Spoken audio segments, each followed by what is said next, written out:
বল দিয়েছেন রাকিবকে, রাকিব কি পারবেন? রাকিব এবং বাংলাদেশ ম্যাচে ফিরলো অবশেষে, প্রাণ ফিরে পেল এই স্টেডিয়াম। যে মুহূর্ত বাংলাদেশের প্রয়োজন ছিল সে মুহূর্ত বাংলাদেশের এলো। বাংলাদেশের মনেও রাখতে হবে আরো এক গোল তাদের বাকি। আমরা বলছিলাম এই দিনটা একটা স্মরণীয় দিন হোক বাংলাদেশের ফুটবলের জন্য, সেটাকে নষ্ট করে দিয়েছেন সিয়ং, সেটাকে আরো বাড়িয়ে দিয়েছেন ইকসান ফান্দে। বাংলাদেশের হাতে সময় রয়েছে আর 25 মিনিট। আরো দুটো পরিবর্তন কিন্তু করবেন হেড কোচ হাভিয়ার কাবরেরা। মুরসালিন তাকে মাঠে নামানো হবে এবং আল আমিন তিনিও মাঠে প্রবেশ করবেন। লং বল থ্রু করা হয়েছে, ডিফেন্স লাইনের পেছনে পড়েছে, সেটা খুব বেশি চ্যালেঞ্জ ছিল না। ফয়সাল আহমেদ ফাহিম চেস করছেন, বলটাকে রিসিভও করেছেন। এবার কিন্তু একটা ফাউল হয়েছে, ফ্রি কিক, বল পজিশন পাচ্ছে বাংলাদেশ। আমাদের সম্পর্কগুলো এভাবেই ভালোবাসায় ভরপুর হয়ে উঠুক ইস্পাহানি মির্জাপুর চায়ের শ্রেষ্ঠ ব্লেন্ডের অনন্য স্বাদে। লিওনেল তান এতই কনফিডেন্ট যে তিনি বলটা ক্লিয়ার না করে পেছনে যেতে দিলেন। সাধারণত এই কাজগুলো সেন্টার ব্যাকরা করতে দিতে চান না, কিন্তু যেহেতু আপনার স্কোর লাইনের পেছনে দুটো গোল আছে, আপনি তখন সেই আত্মবিশ্বাস পান এবং গোটা সিঙ্গাপুরি এখন সেই আত্মবিশ্বাস নিয়েই মাঠে লড়ছে। রাকিব জানেন তিনি অফসাইডে, ওই বল ধরার কোনো প্রয়োজন তার নাই।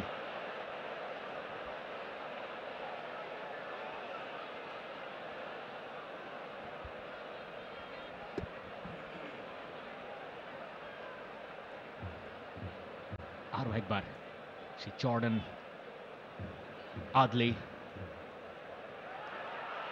হামজা বল দিয়েছেন রাকিবকে, রাকিব কি পারবেন? রাকিব এবং বাংলাদেশ ম্যাচে ফিরলো অবশেষে, প্রাণ ফিরে পেল এই স্টেডিয়াম।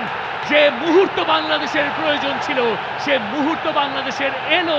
বাংলাদেশের মনেও রাখতে হবে আরো এক গোল তাদের বাকি। হামজা চৌধুরী তার ফাইনাল পাস, রাকিবের দৌড়, কীর্তনখোলা এক্সপ্রেসের টান এবং বাংলাদেশের নামের পাশে একটা গোল যোগ হওয়া। ন্যাশনাল স্টেডিয়াম যে মুহূর্তটার অপেক্ষায় ছিল সেই মুহূর্ত এসেছে। এখনো কিন্তু সময় বাকি আছে 24 মিনিট। এই বাংলাদেশ সবকিছুই যেন করতে পারে। দারুণ টাইমিং গোলের জন্য, যথেষ্ট সময় এখনো আছে বাংলাদেশের সামনে এবং প্রতিপক্ষের ভুলের একটা সুযোগ নিয়ে বলটা নিয়ে নিলেন হামজা চৌধুরী। তার পাস থেকে রাকিবের ওই টাচটা খুব যে হেভি ছিল তেমনটা নয়, তিনি গোলকিপারের পেছন দিয়ে বলটা মারলেন এবং বলটা তার কাঙ্ক্ষিত ঠিকানায় পৌঁছালো। সেই মুহূর্ত, হামজার সেই পাস, রাকিবের মাঝখান দিয়ে ছুট, পেনাল্টি এরিয়া ঠিক বাইরে থেকে, খুব বেশি পাওয়ারও ক্রিয়েট করেন। প্লেসিং আরো একবার বাংলাদেশ আরো একটা গোলের সামনে ছিল এবং এই মোমেন্টামটাই বাংলাদেশকে পিক করতে পারতে হবে। এই মুহূর্তেই ম্যাচের টেম্পোটা বাংলাদেশকে ধরতে পারতে হবে এবং এই প্রেশারটাই তাদের উপরে আরো বেশি দিতে হবে বাংলাদেশের, যদি বাংলাদেশ এই ম্যাচে ফিরতে চায়। রাকিবের ন্যাশনাল টিমের হয়ে 5টা গোল হয়ে গেছে। সাদুদ্দিন তিনি নেবেন থ্রোয়িংটা, দেখুন হামজার পজিশনটা কোথায়, ঠিক গোল লাইনের সামনে, গোলকিপারের পাশে। কারণ থ্রোইং থেকে অফসাইডের সুযোগ নেই, কিন্তু তারপর যে থ্রোইংটা এলো সেটা সিঙ্গাপুরের মাথায়। সাদ কাকে দেবেন? আরেকটা থ্রোইং পাবেন এখান থেকে, নিশ্চয়ই বক্সের ভেতরে মারার চেষ্টা করবেন না। রাকিব ফ্লিক করে উঠিয়ে দিয়েছেন ফাহিমের জন্য, বল অবশ্য টাচ লাইনের বাইরে।